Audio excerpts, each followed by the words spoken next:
401k plans were introduced nearly 30 years ago, and at the time billed as a way to democratize investing. Soon after their debut, 401ks began to replace pension plans as the primary retirement savings vehicle for most Americans. Now, as Congress debates changes to the plans and workers contemplate billions of retirement dollars that have vanished in the aftermath of the credit crisis, it's time to take stock of the 401k. Joining us to discuss the current state of retirement in America and the future of 401k plans is MoneyWatch.com's editor-in-chief, Eric Schoenberg. Thanks for joining us, Eric. Hi, Jill. So, 30 years later, how are the 401k plans doing? Jill, I think it's time to declare the 401k a failure. Tell us why. That's shocking.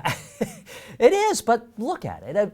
As a savings plan, it's fine. It has tax breaks, it has a company match, it encourages people to put money away. But as the de facto retirement policy plan of America, it just doesn't measure up. Wait a minute. We are told that it's the only way, the best way. What's wrong with it? Be specific. Well, it's the best way because it's the only way left.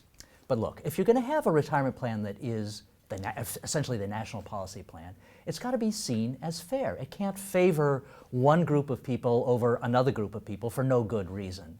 Fair? Wait a second. How's it not fair? All the employees get to participate. What's wrong with that? Well, what's wrong is that the result you get depends an awful lot on when you retire, the accident of your year of birth. So you can put in the same amount of money over your 40-year career, you can invest it exactly the same way, and whether you retire wealthy or in poverty depends a lot on whether there was a bear market the year you quit work. But 401k plans have this myriad of investment options. Isn't choice good? Isn't that a good part of the plans? I think too much choice is not a good thing. It overwhelms people. But the worst choice that's available in a 401k plan is a choice not to participate. If a plan is going to be the basis of a national retirement policy, it's got to be adequate.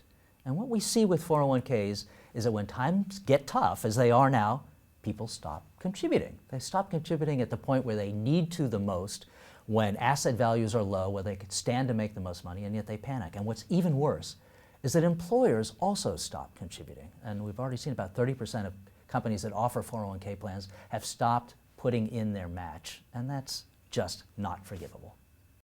So it's a pretty risky bet to not be in a plan, but there are some risky bets about being in the plan as well. What are some of those risks, and how can participants better manage them? Well, that is the other thing that I think makes the 401k fall short as a retirement policy plan.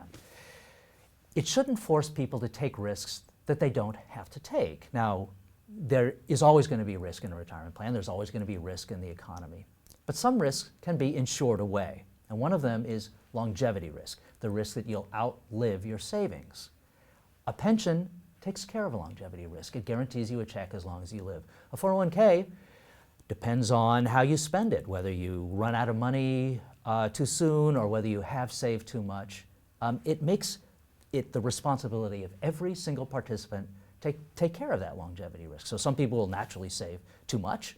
Some people will save too little because no one knows how long they'll live. If a risk can be insured away, it ought to be done. Eric, thank you so much for joining us. My pleasure. For more on how you can learn how to better manage your retirement, go to Eric's blog, Financial Independence, on MoneyWatch.com.